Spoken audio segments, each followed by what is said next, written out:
Assalamualaikum warahmatullahi wabarakatuh.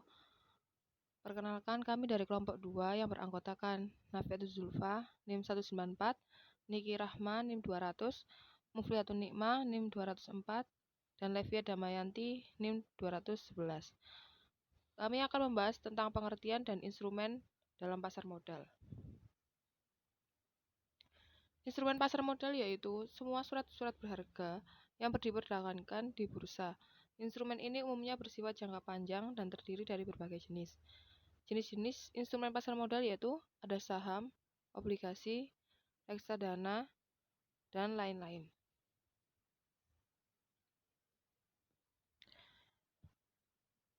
Yang pertama ada penawaran perdana ke publik. Penawaran umum perdana atau Initial Public Offering atau IPO adalah penjualan umum pertama saham sebuah perusahaan kepada investor atau masyarakat umum agar bisa berinvestasi ke perusahaan tersebut. Tujuannya yaitu untuk mendapatkan dana segar dari masyarakat yang biasanya digunakan untuk ekspansi ataupun membayar hutang perusahaan. Mekanisme IPO ada 4. Yang pertama, due diligence meeting. Yang kedua, public expose dan roadshow. Yang ketiga, ada book building. Dan yang terakhir, menentukan harga jual. Due diligence meeting, yaitu mengagendakan pertemuan bersama emiten atau pemilik perusahaan dan saham. Keputusan akan disetujui atau tidaknya ke perusahaan melakukan go public bisa didapatkan berdasarkan hasil meeting tersebut. Pihak yang terkait dan harus menghadirinya meliputi pemilik saham atau emiten, underwriter atau perusahaan sekuritas, appraiser atau penilai aset perusahaan, konsultan hukum, serta auditor independen. Selanjutnya ada public expose dan roadshow. Perusahaan memperkenalkan IPO saham melalui kegiatan public expose serta roadshow. Investor akan menjadi lebih tertarik untuk menanamkan modalnya ke perusahaan tersebut. Perusahaan dapat melakukan presentasi mengenai prediksi perkembangan serta pertumbuhan perusahaan di waktu yang akan datang kepada para calon investornya. Yang ketiga ada Book building. Investor yang berminat memiliki saham perusahaan tersebut akan melakukan penawaran harga maupun jumlah saham yang akan dibeli nantinya.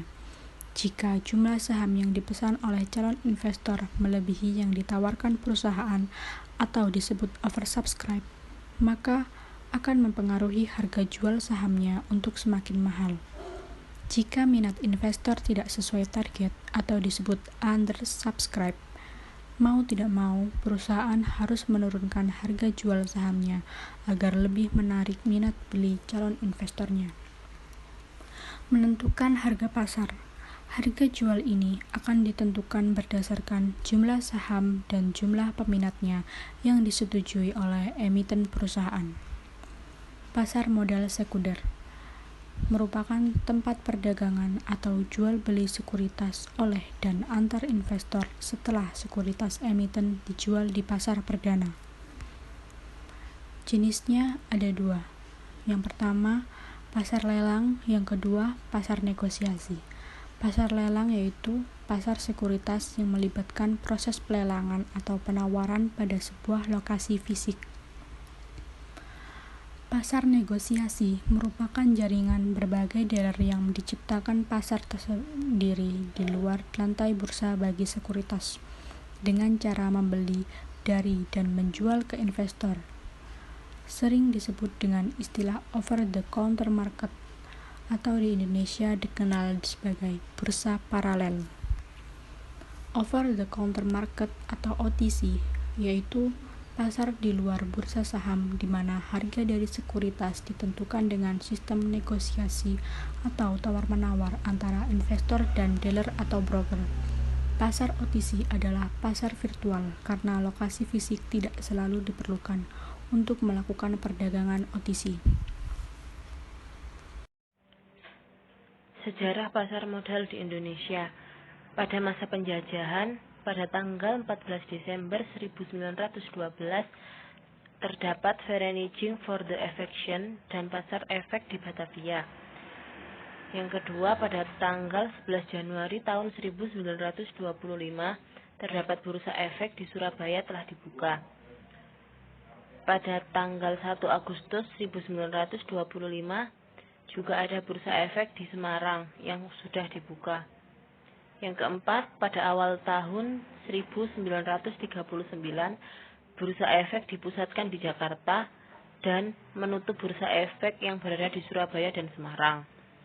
Yang kelima, pada tanggal 10 Mei 1940, bursa efek di Jakarta itu ditutup.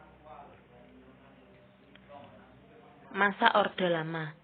Pada tahun 1948, pemerintah Hindia Belanda mengakui kedaulatan Republik Indonesia.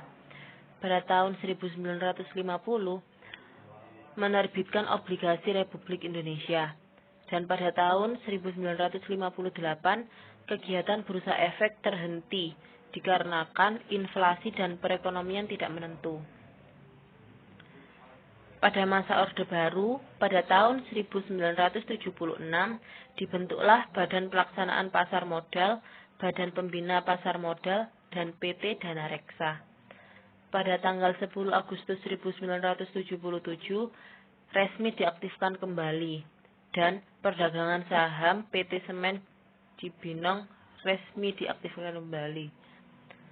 Pada tahun 1995, terdapat peluncuran sistem Jakarta atau Automated Trading System (JATS).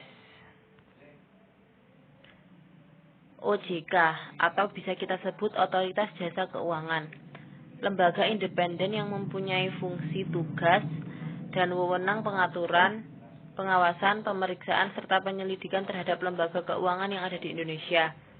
Dibentuk pada tahun 2012 berdasarkan Undang-Undang Nomor 21 Tahun 2011. Tujuan terbentuknya OJK ada 3. Yang pertama, keseluruhan giat di dalam sektor jasa keuangan terselenggara secara teratur, adil, transparan, dan akuntabel.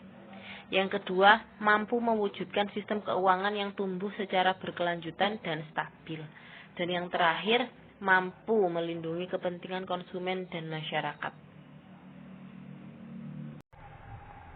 Sistem perdagangan di BIA, yaitu Jakarta Automatic Trading System atau JATS.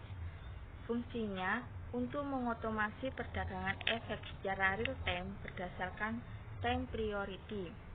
Tanggal 14 Mei 2012, BIA melakukan pengembangan sistem perdagangan di bursa. Sebelumnya, BIA menggunakan sistem perdagangan JATS-NEXGI versi 1.11 menjadi JATS-NEXGI versi 2.0. Selanjutnya, perbedaan JATS-NEXGI versi 1.11, maksimum jumlah order per hari sebesar 1 juta dan maksimum jumlah transaksi per hari sebesar 500.000. Sedangkan JATS-NEXGI versi 2.0 yaitu maksimum jumlah order per hari sebesar 5 juta dan maksimum jumlah transaksi per hari sebesar 2,5 juta. Indeks pasar modal. Yang pertama, pengertian, yaitu sebuah ukuran statistik mulai dari pendaftaran saham sampai perubahan gerak harga suatu saham dan statistik yang menggambarkan harga komposit dari komponennya.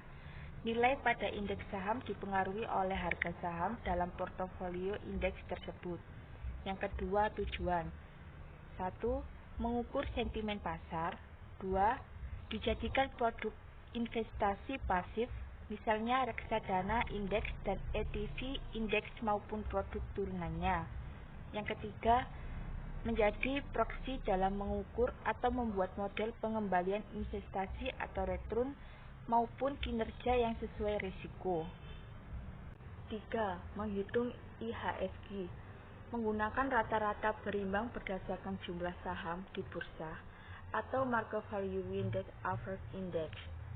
Yang keempat, rumus IHSG, yaitu indeks sama dengan nilai pasar dibagi nilai dasar dikali 100. Sekian dari kelompok kami. Apabila ada salah kata, Kami mohon maaf. Saya akhiri. Wassalamualaikum warahmatullahi wabarakatuh.